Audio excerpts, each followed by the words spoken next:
এদেশে শূকরের গোশতকে গরুর গোশত বললে মানুষ বুঝতে পারে এটা ভুল কথা। এদেশে জানাকে ভালোবাসা বলে, কেউ এর প্রতিবাদ করে না। ও কত নিচে নামছে অশ্লীলতা আসার কারণে। আল্লাহ বলেছে জানা, রাসূল বলেছে জানা, কোরআন বলেছে জানা, হাদিস বলেছে জানা, আলেম বলে জানা, হুজুর বলে জানা, ওর মা বলে জানা, ওর বাপ বলে জানা, ওর সমাজ বলে জানা, ওর দিন বলে জানা, ও নিজে জানে জানা, ও বলে ভালোবাসা। ও বলে কি ভালোবাসা? বিয়ে করে না, এটা নাকি ভালোবাসা?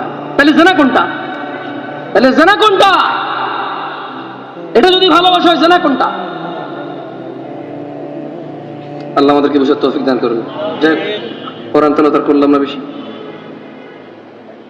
আজকের এই উপস্থিতি যারা আছেন, যারা ইলম অর্জনের জন্য এতটুকু এসেছেন, রাসূল সাল্লাল্লাহু আলাইহি ওয়াসাল্লাম বলছে যে ব্যক্তি ইলম অর্জনের জন্য আল্লাহর রাস্তায় বের হয়, আল্লাহ সুবহানাহু ওয়া তাআলা তার জন্য জান্নাতের রাস্তা সহজ করে দেন।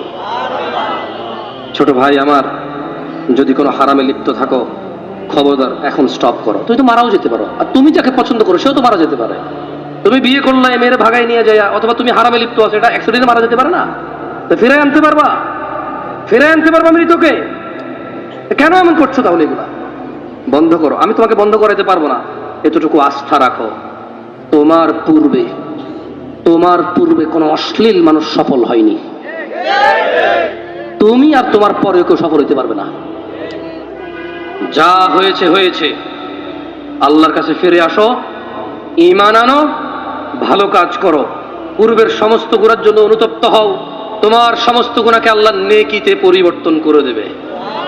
এটাই সূরা ফুরকানে আল্লাহ বলেছেন, আকুলু কওলি হাযা ওয়াস্তাগফিরুল্লাহ লি ওয়া লিসাইরিল মুমিনিনা ওয়াল মুমিনাত ফাস্তাগফিরু ইন্নাহু হুয়াল গফুরুর রহিম।